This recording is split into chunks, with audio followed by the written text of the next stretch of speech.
vacaciones, espero las hayan disfrutado. Vamos a reanudar nuestras conferencias del diplomado y bueno, y para esto voy a entrar de lleno por el pequeño retraso que hemos tenido. Vamos a tener la presencia de dos personas que algunos de ustedes ya conocen, que son expertas en los temas, que nos han ayudado también con las guías, los han leído. Y bueno, les presento al doctor Roberto Lara Chagoyán.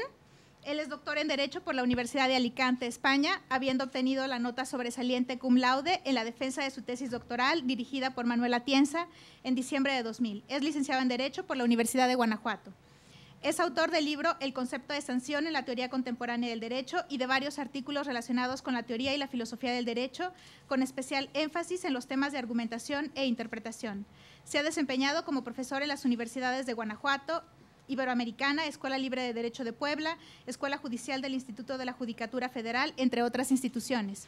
Asimismo, ha ocupado los cargos de director de la Revista del Poder Judicial del Estado de Guanajuato, coordinador de educación de la Procuraduría de los Derechos Humanos del mismo Estado y asesor jurídico en el Instituto Federal Electoral. Actualmente funge como secretario de Estudio y Cuenta en la ponencia del ministro José Ramón Cosío Díaz en la Suprema Corte de Justicia de la Nación y como profesor de asignatura en el ITAM. Aprovecho también para presentarles de una vez a Carlos de la Torre. Él es oficial de Derechos Humanos en la Oficina del Alto Comisionado de Naciones Unidas para los Derechos Humanos desde octubre de 2006. También es doctor en Derecho por la Universidad Complutense de Madrid, especialista en Derechos Humanos por el Instituto de Derechos Humanos de la Universidad Complutense de Madrid.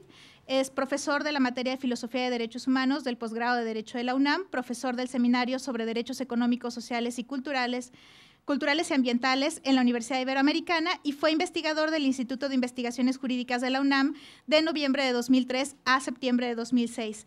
Entre sus publicaciones se encuentran Pobreza y Derechos Humanos, el derecho a la no discriminación en México, la recepción de la filosofía de los valores en la filosofía del derecho, el derecho a la no discriminación y el derecho fundamental a no ser discriminado, estructura y contenido jurídico.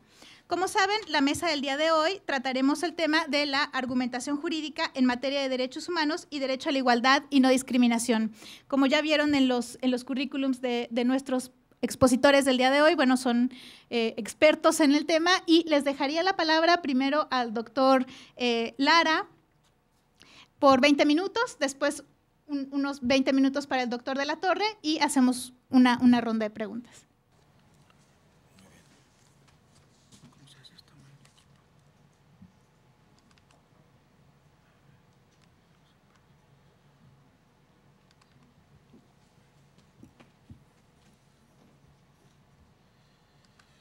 Muy buenas tardes a todos.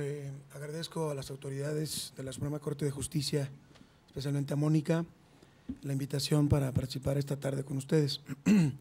El tema que me propongo abordar en estos 20 minutos, que es un tiempo reducido para el alcance que me gustaría darle, pues los voy a dedicar para tratar de conectar analíticamente dos grandes conceptos que nos darían para muchas horas de discusión: la argumentación jurídica por un lado y la igualdad por otro lado.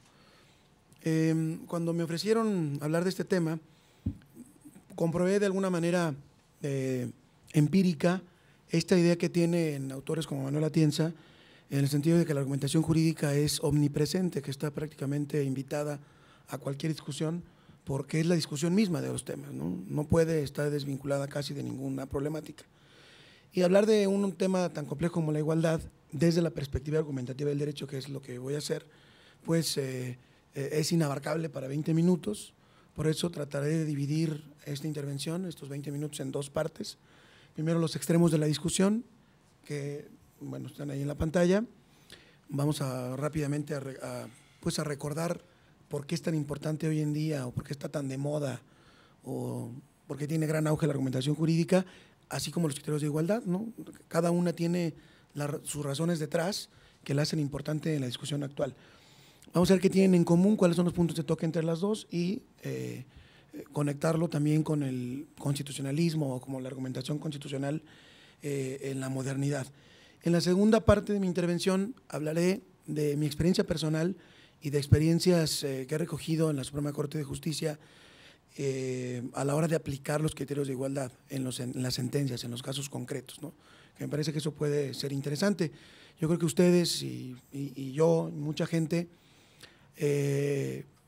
No son pocos los autores, ni los libros, ni los artículos que conoce en materia de argumentación y en materia de igualdad. No es mi intención, pues, recordarles todo lo que se ha escrito.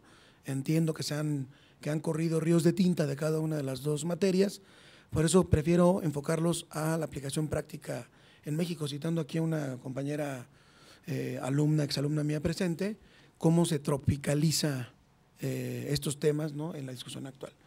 Bien. Las razones que explican la importancia, el auge de la argumentación jurídica son, por sistematizarles de algún modo, de la mano de Atienza, son 5. Las razones teóricas, prácticas, cambio de los temas jurídicos, pedagógicas y políticas. Voy a hacer un recuento muy somero, muy rápido de las mismas, ¿no? Razones teóricas. Bueno, se dice que cuando evoluciona la teoría del derecho, a partir de la Segunda Guerra Mundial hacia nuestros días, los autores, los filósofos del derecho se empiezan a preguntar qué ingrediente faltó o qué ingrediente está haciendo falta para la crisis que se vive a nivel teórico en esos años 40, 50. Una de las posibles respuestas, no es la única, fue regresar a los clásicos, regresar al derecho en la retórica, al derecho de la dialéctica, al momento de la oratoria de Cicerón, etcétera, ¿no?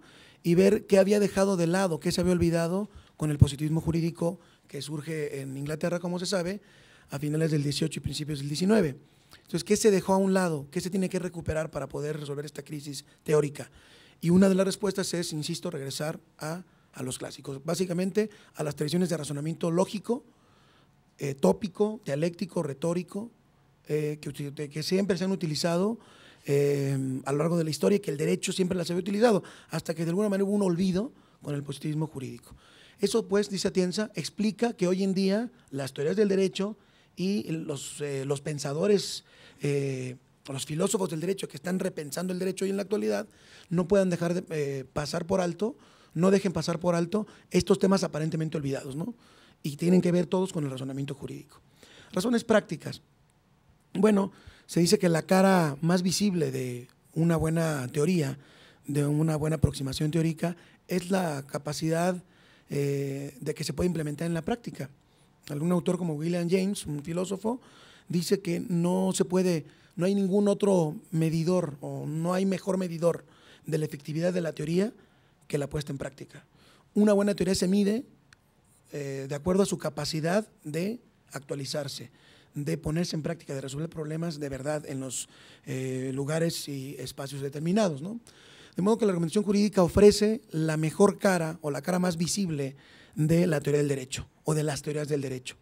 Gracias a la argumentación jurídica podemos estar hablando de cómo, de hecho, resolvemos problemas con la teoría. Parafraseando un clásico, cómo hacer cosas con el derecho, cómo hacer cosas con las fuentes del derecho, para ser más precisos. Porque a veces nos quedamos con el conocimiento del derecho, acumulando conocimientos de las fuentes, jurisprudencia, ley, etcétera, pero no sabemos hacer nada con ellos.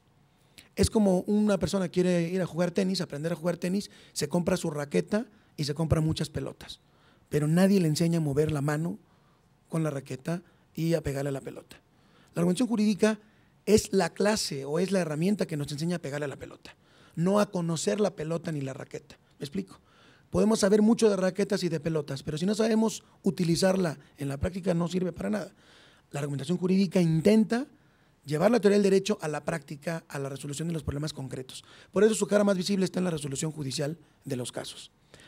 Cambio general de los sistemas jurídicos. Bueno, se dice que hoy en día ya no estamos en el estado legal de derecho, ¿no?, en el estado clásico, digamos, sino que hemos entrado a partir, digamos, de la Revolución Francesa en un nuevo paradigma que todavía no acaba de construirse, que es un paradigma del Estado constitucional de derecho. Por supuesto, la evolución ha sido lenta, hoy se habla de un auge constitucionalista, voy a detener un poco más adelante en ello, y se dice que la argumentación jurídica, o al menos eso dice Atienza, responde a esta necesidad de adaptarse al nuevo paradigma del constitucionalismo de hoy. Y por supuesto, hablar de derecho en términos de valores constitucionales, de Estado constitucional de derecho y ya no Estado legal de derecho, implica comprometerse con criterios de argumentación más finos, más elaborados. 4.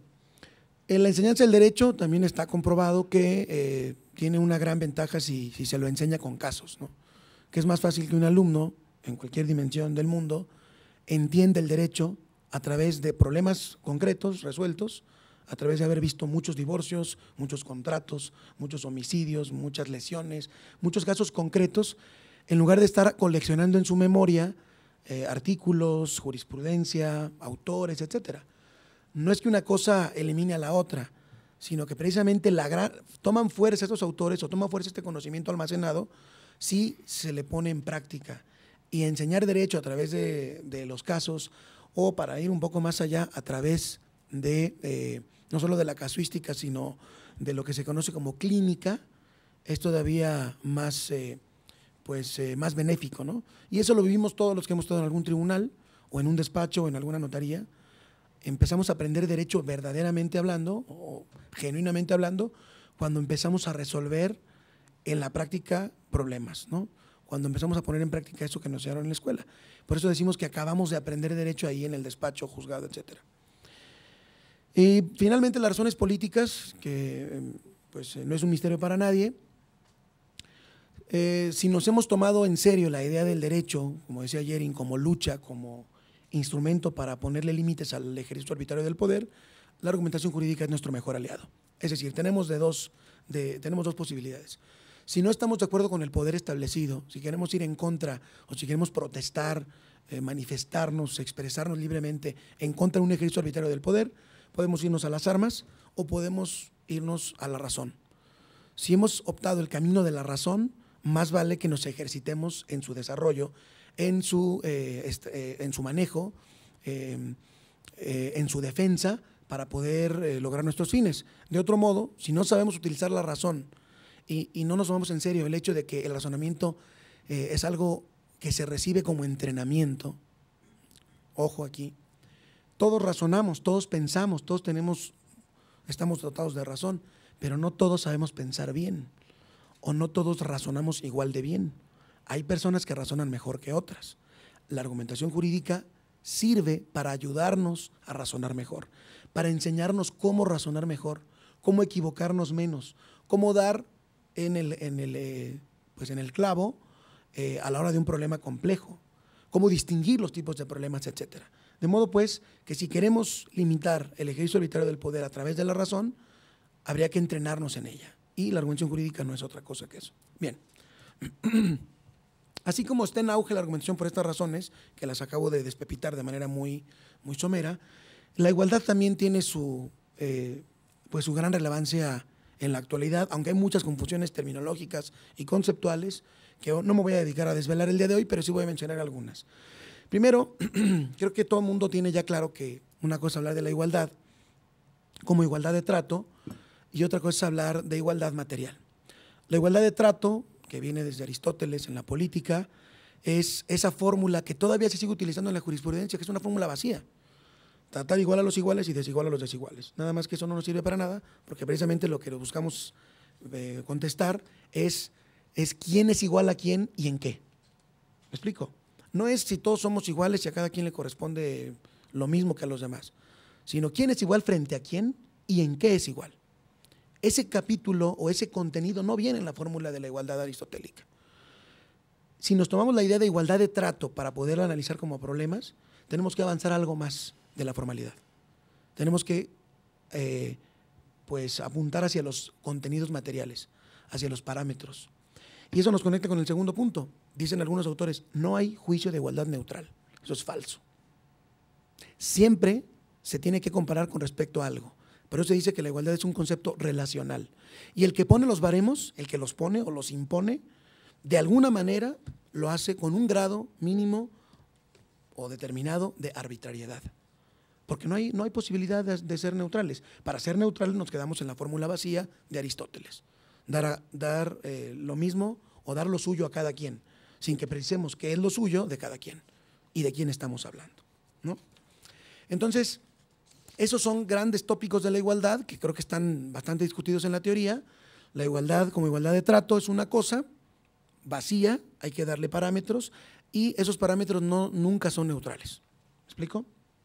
Luego entramos a la idea de igualdad liberal, que es una de las aproximaciones que hay a propósito de la igualdad y que tiene que ver con una idea que nos hable o que trascienda hacia los conceptos materiales de la igualdad. ¿A qué me refiero con esto?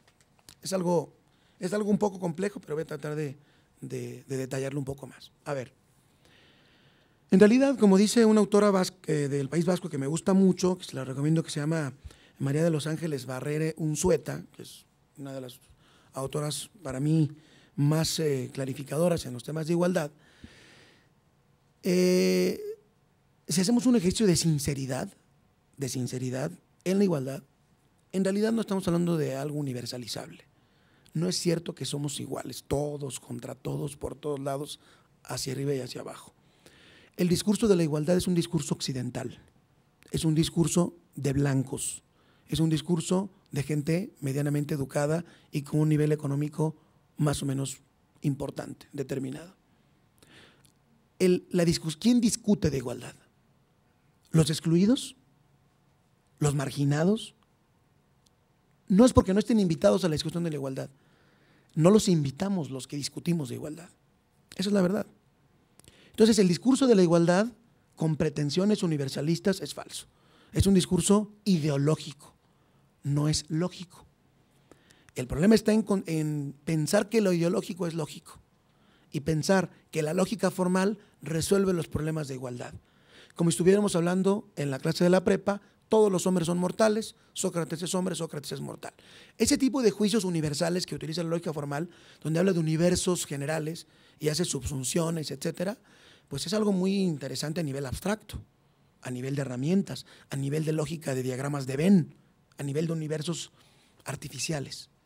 A nivel de universos reales, de seres humanos de carne y hueso, donde hay necesidades y donde hay bienes escasos a repartir, es donde tiene relevancia el discurso de la igualdad.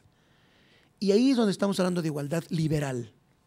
La igualdad liberal es un discurso que reconoce que de entrada la igualdad o la discusión sobre la igualdad es desigual. O, parafraseando a la doctora, es un discurso de discriminación discriminador. Hablamos de la discriminación discriminando, por desgracia. Y discriminación yo no conozco mejor autor que Carlos, y Carlos nos complementará esto que yo ignoro acerca de lo que es el derecho a la no discriminación. Yo me voy a quedar por estos niveles de la igualdad, ¿no? Entonces, la igualdad liberal se va a imprimir en ese discurso más genuino que problematiza de verdad las cuestiones materiales de la igualdad, de quién es igual a quién y frente a qué y en qué son iguales. ¿Me explico? Insistiendo en que, en realidad, trayendo el discurso de los derechos humanos, de la dignidad, etcétera, sabemos que en lugar de hablar del concepto de pobreza, y eso Carlos también lo sabe mejor que yo, o de concepto de pueblos pobres, se habla de pueblos empobrecidos, y de pueblos ricos, de pueblos enriquecidos. Bueno, lo mismo pasa con la igualdad. O sea, hablamos de universos o de grupos que respiran cierto estatus de igualdad, ¿frente a quién, no? ¿O frente a qué? Y ese discurso que problematiza los tipos de universos diferenciados es el que nos parece relevante. Otro de los tópicos importantes de la igualdad: igualdad ante la ley e igualdad en la ley. Bueno, eso también es otro tópico. Sabemos que la igualdad formal, esta que hablamos de igualdad de trato, como la que define nuestra Constitución, es una igualdad que solamente define un ideal regulativo. Los hombres y las mujeres son iguales ante la ley. Como si los artículos de la Constitución fueran fórmulas sacramentales de aquellas que en el derecho romano se utilizaban para llevar a la acción, ¿no?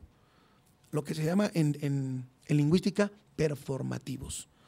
Una acción performativa es una acción que se hace con las palabras. Cuando alguien se va a casar o cuando alguien se casa, las palabras del oficial del registro civil o del juez hacen algo. Con las palabras se produce un cambio en el mundo. La gente cambia de estatus, se casa, los declaro marido y mujer. Es una fórmula de este tipo. Esa fórmula nos dice que ahora ya no somos solteros, sino somos casados. Se llaman performativos lingüísticos. Bueno, es un error pensar que la Constitución está llena de performativos. No me digan ustedes que porque la Constitución dice que somos iguales, ya somos iguales. Claro que no. Eso es la igualdad ante la ley. Eso es ante la ley. Ante la ley se supone que somos iguales, o más bien que debiéramos ser iguales, es lo que quiere decir el constituyente. La igualdad en la ley es otra cosa muy distinta. Está conectada con la igualdad liberal que mencioné. Se trata de que el derecho, las normas jurídicas y los operadores jurídicos produzcan con el derecho, la igualdad material. Que se produzca a través de la aplicación de las normas y de la legislación inteligente, que se disminuya la brecha de la desigualdad, que se acerquen las personas que están separadas por desigualdad. Eso es la igualdad en la ley. Es decir, normas jurídicas que bien aplicadas provoquen la igualdad, la produzcan, la promuevan. ¿Me explico? La exciten, la provoquen y a veces la obliguen, la exijan, con sanciones y todo. Eso es la igualdad en la ley, que es muy distinto a la fórmula vacía de la igualdad ante la ley. Bien, esta misma autora distingue entre discriminación, y eso Carlos lo sabe mejor que yo, insisto, entre discriminación y diferenciación injusta. Las palabras, por supuesto, son ambiguas, tienen ese gran vicio lingüístico y se utilizan para todo. Nosotros confundimos mucho el tema de la igualdad con el tema de la discriminación, pensando que es una misma cosa, y por supuesto que no lo es, ¿no? Una cosa, o se propone, por lo menos en algunos autores, reservar la palabra discriminación para los casos, allí lo puse como 2 puntos, como 251 y 252, al primero le puse un paréntesis con un entre, como fenómeno injusto de carácter intergrupal, eso le vamos a llamar diferenciación injusta. Eso es un juicio de igualdad entre personas pertenecientes a una misma clase. ¿Me explico? Por ejemplo, 2 varones, 2 jóvenes que quieren acceder a un despacho jurídico, salen de la universidad los 2, con las mismas calificaciones, la misma carrera, titulados, y el despacho contrata a uno y al otro no. Cuando se le pregunta al despacho qué fue lo que provocó que a uno de los chicos no le contrataran y al otro sí, vamos a suponer que nos dicen que era por su aspecto físico. En el despacho queremos gente guapa, ¿no? Y de los 2 que eran listos, que eran buenos, estaban titulados, uno estaba más bonito que el otro. Entonces, al feo no se le contrató por esa razón. Vamos a pensarlo así. Ahí estamos hablando, en realidad, de una discriminación, bueno, de un trato diferenciado, injusto, entre personas pertenecientes a un mismo universo, en términos generales. Los 2 son abogados, los 2 son varones en este caso, en fin. Podría ser también una mujer y estaremos hablando del mismo tema, ¿no? Una distinción injusta, pero no es una discriminación ahí. Una discriminación se puede dar como un fenómeno de dominio-subordinación de carácter estructural. Aquí la discriminación es contra un grupo subordinado, de un grupo privilegiado contra un grupo subordinado. Y la autora considera, junto con los autores, que reservemos, es una estipulación simplemente conceptual, que reservemos el término discriminación para los casos del segundo tipo y hablemos de diferenciación injusta para los casos del primer tipo. Ya sé que esto es imposible, esto los autores, los artículos lo pueden más o menos mantener, pero en la realidad de la práctica judicial, por ejemplo, es imposible. Lo cierto es que se le llama discriminación a todo, parejo. A la discriminación de si 2 personas piden trabajo y a una le dicen que no, como a la discriminación de los indígenas, por ejemplo, como grupo desaventajado, subordinado, al que se le imponen cargas, etcétera, ¿no? ¿Ya se me va a acabar el tiempo? Bueno, apenas 5 minutos más. De 4 partes me faltan 3 nada más. Entonces, vamos bien. Bien. ¿Qué tienen en común el discurso de la discriminación, el discurso de la igualdad y discriminación con el discurso de la argumentación jurídica? Bueno, que los 2 parten de la idea de conflicto. No podemos hablar de un juicio de igualdad genuino si no hay un conflicto real, ¿no? Y no podemos hablar de argumentación en cualquier tema si no tenemos un problema. Se tiene que partir del conflicto. Si no, el juicio de igualdad no tiene sentido, la argumentación jurídica tampoco. En los 2 casos se requiere, cuando uno ejerce el juicio de igualdad, se requiere de dar razones justificativas, que nos digan por qué elegimos A o por qué elegimos B, o por qué este trato lo consideramos discriminatorio o no, o por qué esta distinción es justa o no es justa. En el juicio de igualdad hay otros problemas complicados, ¿no?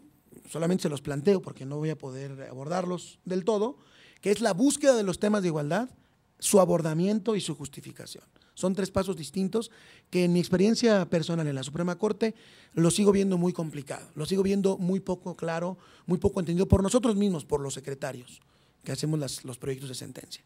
Fíjense, primero, buscar los temas, buscar el caso de igualdad no es algo fácil y nadie nos ha enseñado a cómo hacerlo. Nosotros vemos muchos proyectos de sentencia, muchas resoluciones en la propia red de la Corte que aparentemente son temas de igualdad y que uno los mira detenidamente y no son temas de igualdad. No son temas de igualdad.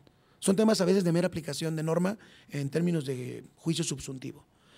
En otros casos hay contradicciones. Yo acabo de ver un asunto, no voy a decir el tipo de asunto que es, porque no se ha resuelto, pero es un asunto en el que se aplica el test de igualdad, el test famoso, bueno, que yo no voy a dar tiempo de explicarlo, pero es el test que utilizan los europeos y los americanos por separado, pero que se trata más o menos del mismo tipo de metodología.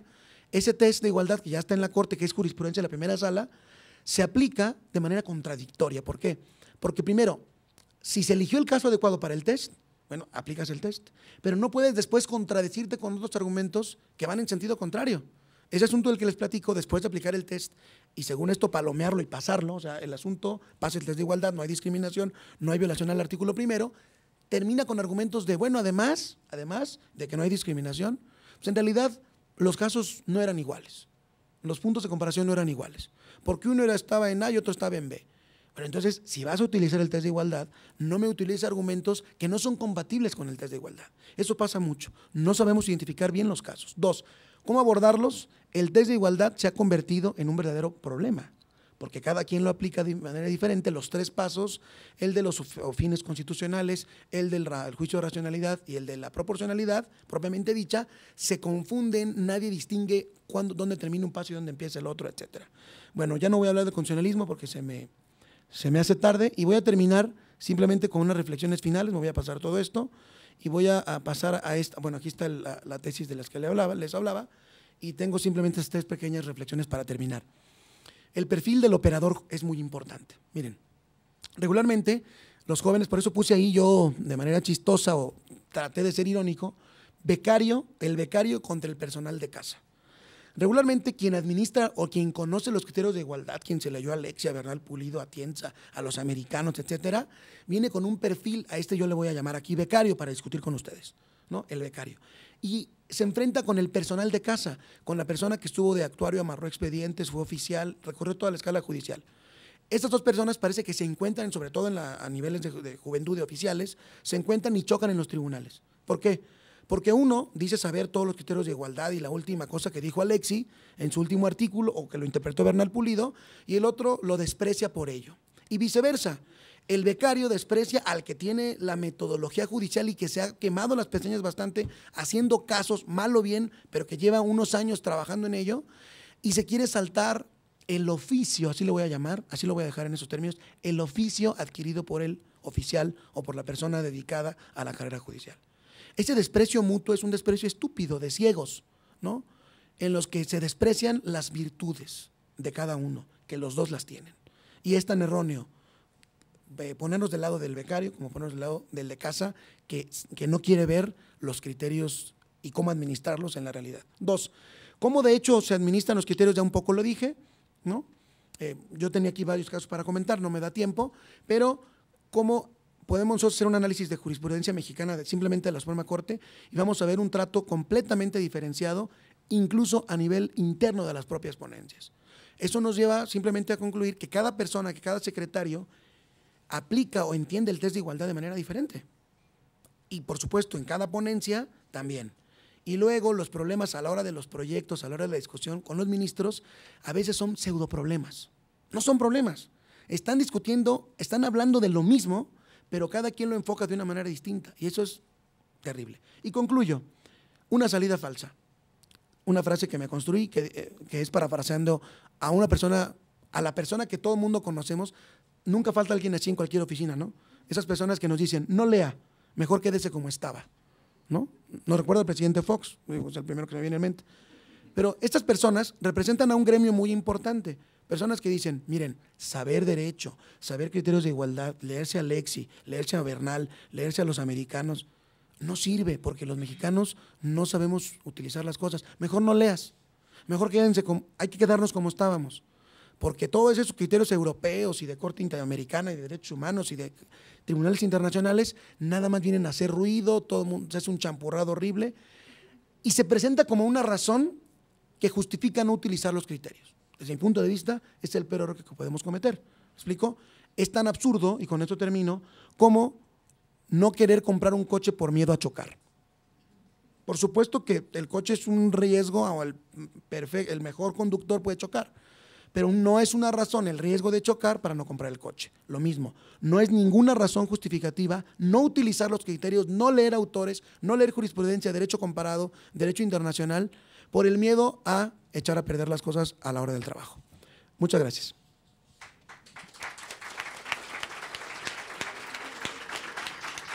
Muchas gracias, Roberto. No quiero que estas preguntas se nos queden solamente abiertas, entonces ya habrá oportunidad de discutirlas más en la etapa de preguntas y respuestas, y yo aquí ya tengo algunas, entonces no se quedan ahí, las dejamos abiertas por el momento. Carlos, la palabra por 25 minutos igual para generar un criterio de igualdad. Para los criterios de igualdad, claro. Sí. Muy bien. Bueno, muchas gracias. Gracias, Sandra, y gracias también a la Suprema Corte, a Mónica, a Flaxo, también por la invitación. Muchas gracias a Roberto, que me adelantó bastante el tema. Voy a tratar de complementar con algunas ideas. Ya que él se enfocó más en el tema de la igualdad, yo me voy a enfocar un poco más en el tema del derecho a la no discriminación, y mi idea, digamos, es tratar de abordar algunos criterios, algunos conceptos ya más consolidados desde el derecho internacional de los derechos humanos y la jurisprudencia internacional, que pueden ser aplicados realmente a casos sobre, o digamos donde se discuta si una persona o si un grupo fue discriminado o no. Desde mi perspectiva, el principio de igualdad se proyecta de distintas maneras en el sistema jurídico y en el derecho. Y una de esas proyecciones es el derecho a la no discriminación. Entonces, sería como un primer punto, distinguir, por lo tanto, entre la igualdad como principio, ¿no?, que se va a proyectar a partir de distintas manifestaciones. Unas ya las ha mencionado Roberto: la igualdad ante la ley, la igualdad en la aplicación de la ley o la igualdad en el contenido de la ley, y una muy particular, digamos, de nuevo cuño, digamos, más reciente, es precisamente la no discriminación, y me parece que la manera en cómo se proyecta ya es como un derecho a la no discriminación. Aquí habría un punto histórico, digamos, que no hay tiempo para abordar, pero me parece que entender la discriminación es muy útil, entender también la génesis y la historia de los movimientos que han luchado para revertir las situaciones discriminatorias en varias partes del mundo. Y en ese sentido sí podría afirmar yo que el derecho a la no discriminación ha sido el caballo de batalla de grupos marginados, discriminados, para alcanzar finalmente la igualdad en el ejercicio de los derechos, ¿no? Es decir, a este diálogo que no han sido invitados, es verdad, desde la igualdad liberal, pero precisamente para subvertir ese concepto de igualdad liberal, desde los años 50, 60, en Estados Unidos, en Sudáfrica, en Inglaterra, en América Latina, los pueblos indígenas, las mujeres, las personas con discapacidad, las personas de la diversidad sexual han utilizado el derecho a la no discriminación precisamente para alcanzar esa igualdad sustantiva, esa igualdad material, que implicaría una igualdad en derechos. El derecho a la no discriminación da respuesta muy clara, muy sólida a estas dos preguntas que decía Roberto, que deja sin resolver el principio de igualdad como una fórmula vacía, ¿no? Es decir, igualdad entre quién, igualdad en qué. El derecho a la no discriminación responde de manera muy tajante: igualdad entre todas las personas, entre todos los seres humanos, e igualdad en derechos. Esa es, digamos, como una respuesta muy, muy contundente que da. Por lo tanto, en todo lo demás, las personas son desiguales, de hecho, o sea, en la realidad las personas no somos iguales en todo lo demás. En realidad tampoco somos iguales en el ejercicio de los derechos, pero el derecho a la no discriminación, como un discurso más deontológico, es decir, no ontológico, sino deontológico, que se monta en el plano del deber ser, exige que todos lleguemos a poder ejercitar, todos y todas, los derechos en un plano de igualdad. Entonces, digamos, ese es donde colocaría yo el derecho a la no discriminación, y en ese sentido sí plenamente se coloca en el plano de la igualdad sustancial o de la igualdad material, ¿no? Que otros han denominado como igualdad de oportunidades. Si nos tomamos en serio los derechos con toda su integralidad, su interdependencia, su indivisibilidad, vemos que también los derechos son oportunidades para ejercer derechos. Sí, hay muchos derechos instrumentales que me habilitan a ejercer otros derechos y la no discriminación o el derecho a la no discriminación habilita para todo ello. Es complejo tratar de acercarnos a una definición de la no discriminación o una definición de la discriminación, es decir, ¿qué es realmente discriminar? Aquí voy a tratar algunos de los elementos que también Roberto ya abordó. Hay una definición jurídica un poco consolidada también en los instrumentos internacionales que, aunque se podría discutir y complejizar en ella, me parece que para fines pedagógicos es muy claro. Es decir, para estar frente a un acto discriminatorio relevante para el derecho, después si lo analizamos desde la perspectiva sociológica, psicológica, ética, podríamos llegar a otras definiciones, pero desde el punto de vista jurídico tendríamos que tener 3 elementos. El primero es un acto que establece una distinción, ¿no? entre 2 o más personas, entre una persona. Aquí me parece que no es tan relevante el tema de grupo o de colectivo, aunque después veremos que sí hay un elemento muy importante que vincula la no discriminación a los grupos, pero en principio sería entre 2 personas, una distinción que puede ser una exclusión, incluso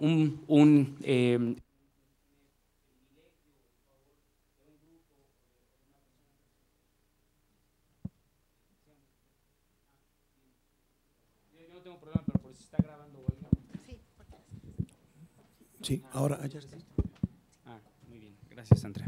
Perfecto, perdón, es que, bueno, entonces les decía, ese sería el primer elemento. Otro elemento es que esa distinción sea originada o tenga por motivo una característica del sujeto, de la persona, que puede ser su orientación sexual, su religión, su raza, su pertenencia a un grupo étnico, sus ideas políticas, sus capacidades físicas, etcétera, etcétera. Esas son categorías que no atienden a una misma lógica, sino que se han ido construyendo a partir de la historia, precisamente de esta historia de reivindicación de derechos. Y finalmente, el último punto para que se consolide el acto discriminatorio es que tenga un impacto en el ejercicio de los derechos humanos de las personas. Tendría que ver el acto, por lo tanto, de distinguir por tales motivos y que finalmente haya un impacto o haya una posibilidad de mermar, de disminuir, de vulnerar uno de los derechos humanos de esas personas. Tienen que darse estos criterios para realmente estar frente a un acto de discriminación. Después se hace un poco más complejo porque podemos estar frente a un acto que se cumplen estos 3 requisitos y aún así no estar frente a un acto discriminatorio porque existe una razón que justifica ese acto. Ahora, más adelante voy a entrar a este tema, que me parece que en el ámbito de la jurisprudencia, en el ámbito de la resolución judicial, es uno de los principales temas cuando se aborda este tema. Prácticamente tanto los tratados internacionales, el Pacto Internacional de Derechos Civiles y Políticos, la Convención para eliminar todas las formas de discriminación en contra de la mujer, inclusive nuestra propia Constitución o la Ley Federal para prevenir y eliminar la discriminación, de una u otra manera, con distintas palabras, con distintos elementos, pero comparten esta triple estructura. Ahora no me da tiempo de ir abordando cada uno de estos textos, pero casi todos van a tener estos elementos con algunas particularidades especiales y eso va a ser, digamos, definiciones mejores o definiciones más deficientes de el derecho a la no discriminación. Una de ellas, por ejemplo, tiene que ver con los motivos prohibidos, que es como se les llama. Hay legislaciones digamos, muy reducidas, ¿no? Por ejemplo, la Constitución de China solamente menciona por cuestiones políticas y religiosas, no más, ¿no? Otras constituciones son realmente amplias en la enumeración También con el paso del tiempo se han incorporado otros elementos, por ejemplo, las condiciones o la carga genética de las personas hoy es, digamos, ya un motivo prohibido por el cual establecer una distinción entre las personas. El punto es que la mayoría de los tribunales han acordado de que se trata de cláusulas abiertas y no cerradas, precisamente porque la historia, la propia dinámica social va abriendo, digamos, estos enfoques. La Constitución mexicana tiene una fórmula muy particular porque establece o toda aquella que vulnere la dignidad humana. Por lo tanto, va a establecer que el referente, ¿no?, digamos, el punto de comparación por el cual tenemos que establecer si es una condición prohibida o no, es el concepto de dignidad humana, que más adelante voy a tratar de abordar, aunque es un tema complejo, pero bueno, se ha integrado finalmente en nuestro sistema jurídico y me parece que tiene que jugar un papel relevante en el derecho como lo ha jugado en otros sistemas jurídicos. Otro elemento de distinción es esta distinción, digamos, que varios tribunales han hecho y que se ha incorporado cada vez con más fuerza entre discriminación directa y discriminación indirecta. Cada vez la discriminación, sobre todo en Occidente, se hace más sutil, es decir, se encuentran formas para no hacer un acto discriminatorio o una norma que de manera patente, tan evidentemente, discrimine y cree distinciones entre las personas. Esto ha llevado a establecer fórmulas que en principio no resultan discriminatorias, es decir, en el lenguaje que utilizan, en la expresión que utilizan, no podemos identificar que haya una intención de discriminar, pero aplicada esa norma o esa frase, esa actitud, esa conducta a un contexto determinado, los efectos, es decir, ya no el objeto, sino el efecto, sí es de establecer distinciones injustificadas y irracionales entre las personas. Hay ejemplos muy variados de este tema. Por ejemplo, la ley de Arizona, ¿no?, podríamos entenderla como una discriminación directa, es decir, nunca la ley establece que las personas de origen hispano serán sospechosas y por lo tanto un policía podrá detenerlas para preguntarles su condición migratoria. Lo que establece es que una persona que suceda ser sospechosa por haber violentado las leyes migratorias en los Estados Unidos podrá ser detenida. Por supuesto, en la práctica de Arizona, esas personas se relacionan con un origen o con un perfil hispano o asiático, ¿no? Entonces, claro, la ley nunca va a establecer explícitamente una discriminación en contra de los migrantes hispanos o de las personas hispanas, pero aplicada a ese contexto resulta que sí tiene el efecto de discriminar a una persona, ¿no? Y hay, digamos, varios ejemplos de discriminación directa. Es una práctica que cobra más fuerza y por lo tanto que ya ha empezado a ser también prohibida por el derecho o bien en base a la jurisprudencia se ha ampliado la definición de discriminación, no solamente a aquellas normas que tengan por objeto explícito discriminar, sino que tengan el efecto de discriminar a las personas. También uno de los grandes debates que ha habido es si establecer distinciones en favor de ciertos grupos de personas que históricamente han sido discriminadas es una discriminación o no. Aquí estoy hablando de las acciones afirmativas o, como los llama la ley federal para eliminar la discriminación, de las medidas especiales temporales. En efecto, se trata de una distinción, es decir, se está estableciendo una distinción, un trato preferencial hacia un cierto grupo de personas y en ese sentido para mucha gente, ¿no?, para mucha gente, ya está el debate, se trataría de un verdadero acto de discriminación, por eso algunos han utilizado el lenguaje de discriminación inversa, ¿no? Me parece que aquí un poco los tribunales, algunos de ellos, claro, ha sido un debate en Estados Unidos, sí, sigue siendo un debate abierto con posiciones encontradas, tratando de buscar argumentos para justificar o no este tipo de conductas, pero en su mayoría se ha entendido que la única manera de revertir dinámicas discriminatorias, digamos, ancestrales, es estableciendo realmente una intervención en la dinámica social que revolucione, ¿no?, es decir, que cambie de circuito o de sentido esa dinámica, porque de otra manera sería imposible que esos grupos, ¿no?, por el mero principio de igualdad, puedan realmente revertir esa situación de marginación o de discriminación en la que se encuentra, ¿no? Se habla también de argumentos sobre subrepresentatividad, sobre representatividad, sobre producir pluralismo en espacios públicos, etcétera. Es decir, hay otro tipo de argumentos que se utilizan para justificar las acciones afirmativas, pero el argumento principal tiene que ver con este cambio, digamos, en las dinámicas sociales. Ahora quisiera entrar, digamos, estos son como elementos comunes, digamos, de entrada, pero me parece que es útil entender también un poco la naturaleza del derecho a no ser discriminado. Aquí ya no sé si me va a dar tiempo. Uno de los problemas que nos enfrentamos es que muy pocos instrumentos jurídicos lo frasean desde el enfoque de derecho, es decir, casi nunca se utiliza el derecho, todas las personas tienen el derecho a no ser discriminada sino se establece como una prohibición. Claro, digamos, esto no impide, no limita, por ejemplo, en el artículo primero, párrafo tercero constitucional, que estemos frente realmente a un derecho. Me parece que cumple, digamos, con el modelo triádico, ¿no?, que establece Robert Alexy para identificar un derecho fundamental. Es decir, hay un sujeto activo, hay un contenido en el derecho y finalmente hay un sujeto pasivo que tiene que cumplir o no con una serie de acciones para que el sujeto activo pueda alcanzar el ejercicio de ese derecho.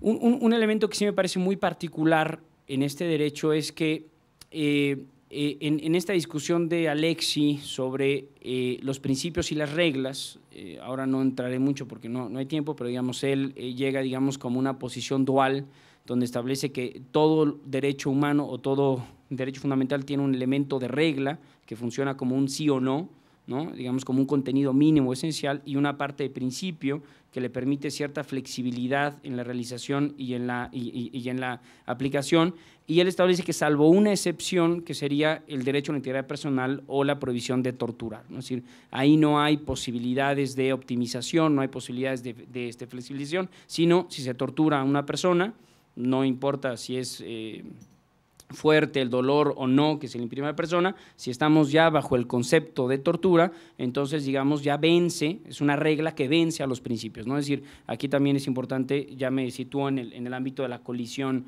entre derechos, ¿no? Es decir, los principios pueden entrar en colisión y por lo tanto se puede hacer una ponderación para aplicar en un grado un principio frente a otro, pero finalmente no se sobrepone uno frente a otro. En cambio, en las reglas uno tiene que llegar necesariamente a la disyuntiva de preferir una regla sobre otra.